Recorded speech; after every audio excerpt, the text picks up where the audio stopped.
Nou vriende, ons is dankbaar om weer saam met u te kan wees en ons is tans besig met hierdie baie besondere reeks wat handel oor die gelykenisse.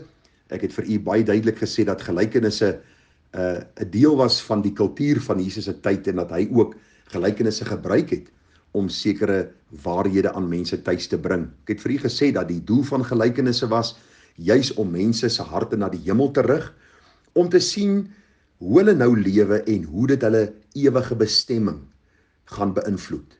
Dit wat hulle eendag vir die Here gaan sê van hoe hulle lewe op aarde geleef het. Daarom was die gelykenisse altyd prakties, dit was treffend. Ek het vir u gesê dit was meesterlik ingeweef met dit wat mense verstaan het. En die doel was gewees dat die Here 'n bepaalde gedagte by mense sou tuisbring. Dat hulle 'n paar oomblikke sou dink oor hoe lewe ek nou my lewe? Is ek skuldig? Staan ek skuldig voor God in hoe ek optree teenoor ander, teenoor die Here self? En wat gaan ek eendag vir hom sê as ek voor hom gaan staan? En een van hierdie treffende gelykenisse is die gelykenis van die ryk dwaas. U sal onthou ek het vir u gesê dat hierdie gelykenis is 'n baie besondere gelykenis met 'n nimmer eindigende waarheid en lewensles vir jou en vir my opgeteken. Ons het alreeds gekyk na die gedagte, vriende, dat hierdie gelykenis leer vir ons dat die probleem met hierdie man wat die vraag aan Jesus gevra het, was hebsug, of dan ook hy was gierig geweest, hy wou altyd meer gehad het, en daarom het hy gepoog om vir die Here Jesus aan sy kant te kry, om sy broer te forceer om vir hom meer van die erfdeel te gee. Nou, u wat saam met ons hierdie reeksie gevolg het, sal onthou dat daar 'n paar groot foute is wat hierdie ryk dwaas gemaak het. Ek het vir u gesê, hy het net aan homself gedink, 7 maal lees ons die woordjie ek. Hy was so geabsorbeer met homself dat hy aan niemand anders te gedink het nie. Die tweede fout wat hy gemaak het, hy het sy lewe ingerig vir die gemak en genot vir die hier en nou, en dit as die belangrikste geag en van die ewigheid vergeet. Ek het vir u gesê, hy het sy skepingsdoel gemis, want die vraag wat ons gister beantwoord het is, what is the chief end of man? Wat is die belangrikste ding vir mens op aarde? En die antwoord was gewees, man's chief end is to glorify God and enjoy him forever, om hom te verheerlik en om te geniet elke dag van my lewe en ook so dan in die ewigheid. Daarom 1 Korintiërs 10:31, of jy dan eet of drink of enige iets doen, doen alles tot verheerliking van God. Ons kom vanmôre by die 4de gedagte uit. Die 4de fout kan ons sê wat hierdie ryk dwaas gemaak het in die gelykenis of die storie wat Jesus dan vertel het. Die 4de fout is, hy het God nie in ag geneem nie. Nou vriende, baie belangrik, hy het God nie in ag geneem nie. U sal onthou ek het vir u gesê, hy sê heeltyd in sy gesprek met homself, sê hy, ek het by myself geredeneer en ek het vir myself gesê, ek het geen plek waar ek my oes kan insamel nie. Toe sê hy, dit sal ek doen. Ek sal my skure afbreek en groter bou en ek sal al my opbrengste en my goed daarin samel. En vers 19, en ek sal vir my siel sê, siel, jy het baie goed wat weggesit is vir baie jare, neem, eet, rus, drink en wees vrolik. En net die volgende vers 20, hoor ons hierdie aangrypende woorde, maar God het aan hom gesê, jou dwaas, in hierdie nag sal ek jou siel van jou afeis, en wat jy gereed gemaak het, wie sin sal dit wees? So gaan dit met hom, wat vir homself skatte vergader, en nie ryk is in God nie. Vriende, 7 maal lees ons, ek sal, en hoor gou, niks van wat hy gesê het, hy gaan doen nie, het gerealiseer nie. Niks wat hy gesê het, hy het gesê, ek gaan skure bou, ek gaan my goed versamel, ek gaan eet, ek gaan drink, ek gaan my lewe geniet, en niks van dit het gerealiseer nie. Want die Bybel sê die mens is soos gras, wat in 'n vuuroond gegooi word. Dis soos mis wat voor die son verdwyn. Ons is vir 'n oomblik hier en dan verdwyn ons. Daarom, hierdie man het God nie in ag geneem nie. Daarom spreek die Here hierdie ryk man aan as 'n dwaas. Wat is die betekenis van 'n dwaas? Vriende, dit is someone without reason, sê die Engels. Dit is iemand wat senseless is. Die Engels sê he's foolish, he's stupid, without reflection or intelligence, acting rashly. Dis wat die oorspronklike taal sê van 'n dwaas, wat die Here hierdie man nie aanspreek, jou dwaas. Nou hoor gou, in ons samelewing sal ons die man, waarvan Jesus verwys na as 'n dwaas, in ons tyd en dag sal ons hom as 'n wyse reken. Ons sal sê, joh, kyk daardie suksesvolle sakeman, daardie suksesvolle boer, daardie suksesvolle besigheidsman.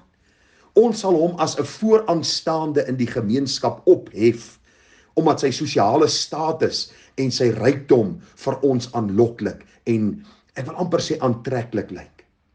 Die Bybel sê vir ons baie duidelik, vriende, dat hierdie man deur die Here gereken was as 'n dwaas. Nie iemand waarna ons moet opkyk nie.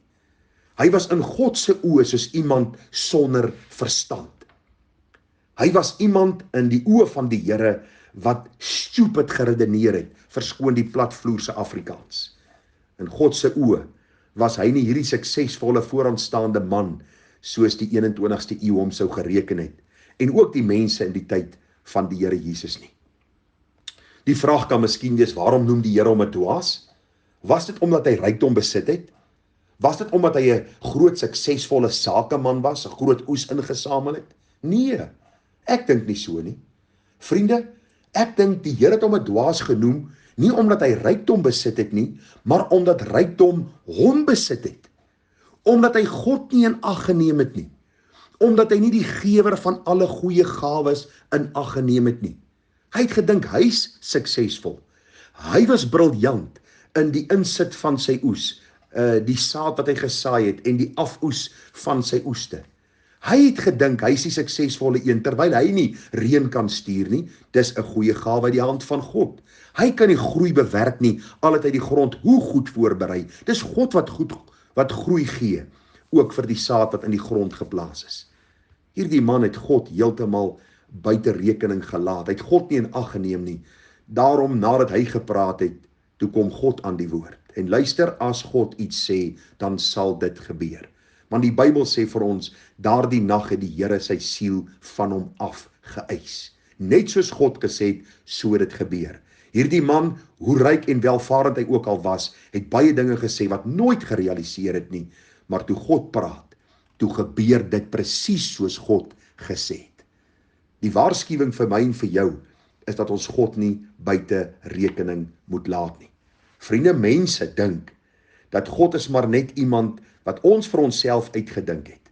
Mense dink, ja, God is daar ver bo in die hemel en hy het hierdie aarde opgewen en alles is besig om af te loop en ons is nou maar hier om te spartel en te stoei vir oorlewing. Dis nie so nie. God is betrokke by sy skepping, daarom nooi hy die mens om na hom te kom, almal wat vermoeid en belas is, sodat hy hulle kan rus gee. As jy vanmôre een is wat rykdom najag, en jy laat God buite rekening, luister wat staan in 1 Timoteus 6 vers 6 tot 10 en ek sluit daarmee af. Daar staan maar die godsaligheid saam met die vergenoegdheid is 'n groot wins. Want ons het niks in die wêreld ingebring nie. Dit is duidelik dat ons ook niks daaruit kan wegdra nie. U gehoor, ons het niks in die wêreld ingebring nie. Ons sal niks daaruit wegdra nie. Luister, toe al drie my seuns gebore is en hulle daardie keisersnit voltooi het en hulle daardie kind vir my gee, het hulle niks aangehad nie. Hulle het nie geld by hulle gehad nie, hulle het nie rykdom by hulle gehad nie, hulle het nie klere aangehad nie, hulle het niks gehad nie. Alles wat hulle het vandag is wat ek vir hulle gegee het en wat ek bymekaar gemaak het is wat God uit genade vir my gegee het. Luister, die dag toe ek my pa, my broer en my ma begrawe, het hulle niks saamgevat nie. Daar was geen kus gevul met geld nie, geen kus gevul met besittings of gunsteling dinge wat hulle in hierdie lewe gehad het nie. Daarom belangrik, luister verder wat sê vers 8. Maar as ons voedsel en klere het, moet ons daarmee vergenoegd wees. Die waarskuwing. Maar die wat ryk wil word, val in versoeking en strikke en baie dwaase en skandelike begeerlikhede wat die mense laat wegsink in verderf en ondergang. Hoor u, as rykdom my begin oorvat, as ek God buite rekening laat, dan begin ek wegsink in verderf en ondergang. Kry die prentjie van 'n man wat in dryfsand wegsink. Hoe meer hy spartel, hoe meer sak hy weg in hierdie dryfsand en die kans raak al hoe minder dat hy kan oorleef. Dis presies wat met hulle gebeur wat rykdom najag en God buite rekening laat. Vers 10, want die geldgierigheid is 'n wortel van alle ewels en omdat sommige dit begeer het, het hulle afgedwaal van die geloof en hulle self met baie smarte deurboor. Ek wil vir jou sê, as jy God mis, dan mis jy alles. As God praat, dan sal dit gebeur wat hy sê. En sy woord sê vir ons so duidelik, dis die mens bestem om eenmaal te sterwe en daarna God se oordeel. Hebreërs 9 vers 27. Daardie woordjie bestem in die oorspronklike taal beteken appointed of appointment. It's appointed unto man to die once and then after judgment.